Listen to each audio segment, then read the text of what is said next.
We are the Meltdown here with yet another trailer reaction, this one of the horror genre, and it is a sequel to Black Phone. It is Black Phone 2, and this one brings back Ethan Hawke as the grabber, it appears. We haven't seen the trailer. We're watching it for the first time with you. If you're a movie junkie like us, especially horror movies, make sure you hit that subscribe button so you never miss when we put out a trailer reaction. I am Tim Melton. That is Tyler Lionel Johns. What did you think of the first Black Phone movie? I thought it was pretty solid, especially for the Blumhouse horror movies where they just crank them out year long. But I thought Black Phone was solid. I thought Ethan Hawke gave a great performance, and I thought the premise of it was very interesting. And I thought the end was cool too. Finney, I believe, was the main character using the phone to get out of there by the end. Yeah, Scott Derrickson, going to be directing this one. Black Phone 2, and I'm very excited about the team in principle returning here. I have no idea, based on the way the first movie went, how they're going to continue this story, but I guess that's what we're kind of going to be sold here in this trailer. So without any further hesitation, Tyler, let's go ahead and for the very first time watch the trailer for Black Phone 2.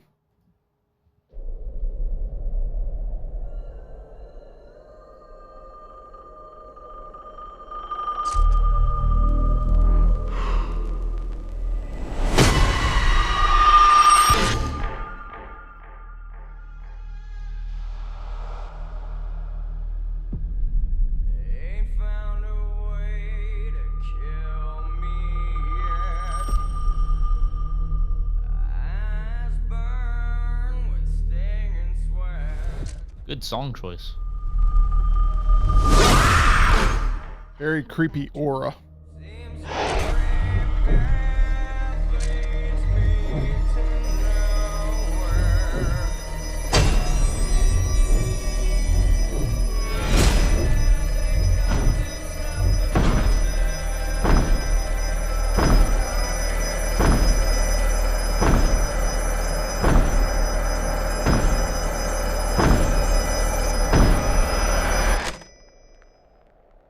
Hello, Finney.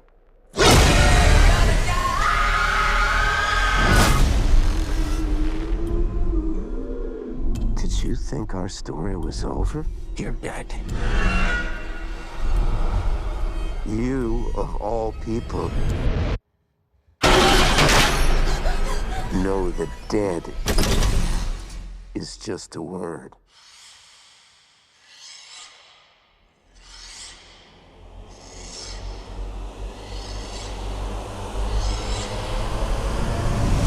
He's here.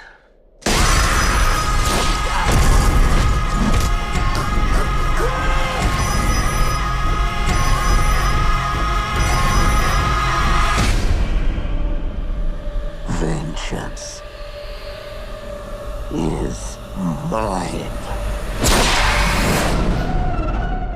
Whoa.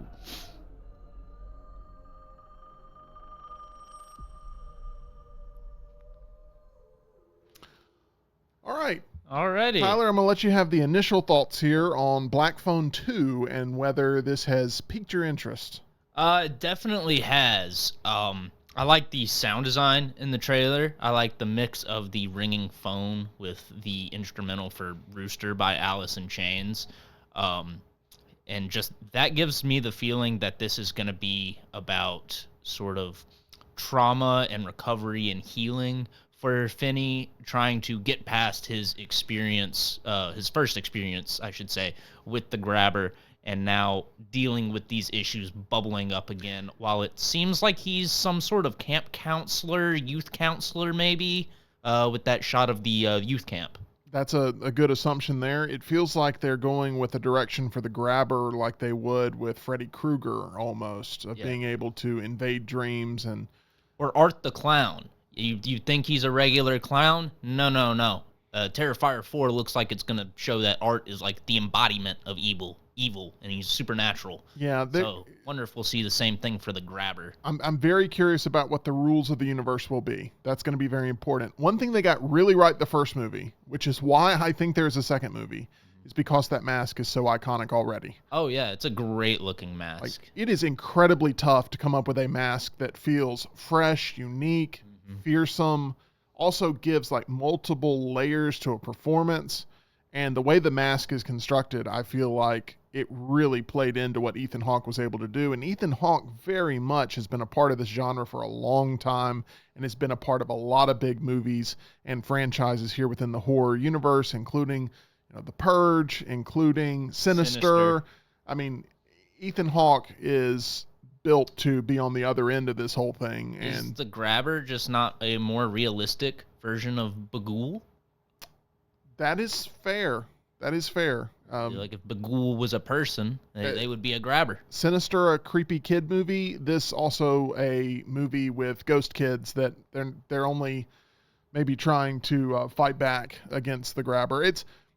I think the time period it's set in also plays to just how sort of terrifying it is. I'm not sure that this black phone universe plays as well with smartphones. I don't think so either. Smartphone 3 is the way to go. I think having it set in this time period where kids were absolutely always thinking about whether or not there was going to be somebody in a creepy van showing up to grab them. There's a whole rabbit hole you can go down with the milk carton sort of campaign of putting missing children on milk cartons and how helpful that was, and if it ended up helping people find kids or helping kidnappers not get caught. Right, and that's where I think the first Black Phone movie, it really was at its best when it had that sort of tension of that era in time where it felt grounded and realistic, and it obviously went more into the spiritual route as the movie progressed. I do wonder how much of this second movie will be grounded in that dose of terrifying suburban reality. Or will we end up immediately sort of going into the playing in your dreams sort of world? And we'll have to see. They didn't give away all their tricks here. It was very much more of an aura of what we got here in this official trailer for the second movie. But I'm excited to see it. I think it will do very well financially, and it will also increase sales of people wanting to go revisit the first one, whether that's through digital or whatever streaming platform that they decide to head towards and rewatch that first one. There's going to be a lot of young fans that are excited to see the second one in theaters. So that's not a bad thing for the theatrical exhibition industry or for the horror genre. It's been a pretty darn good year for horror movies. Oh, yeah. It's been a good couple years for horror movies. Absolutely. There's been, I feel like there's been, a pretty good project at least out every couple months, if not one a month here lately. These horror movies have been a nice stimulus for theaters, and I think this one will also do rather well, especially since it's coming out in October. I mean, that's when you want to go see a movie like this. So that's our thought on Black Phone 2. We're excited for it, and we hope narratively there's enough there to chew on because that first introduction into this world was so impactful. I'm hoping they're able to continue that success with the sequel. Let us know what you think in the comment section below, and make sure you visit our title sponsor. That's MyBookie at mybookie.ag. You can bet on anything, anywhere, anytime. They're at mybookie.ag. Just use that promo code next round for that first time deposit bonus there at mybookie.ag. We're The Meltdown. If you love movies, this is the place to be. Make sure you hit that subscribe button, and we will see you live every day, 2 o'clock Central, 3 o'clock Eastern.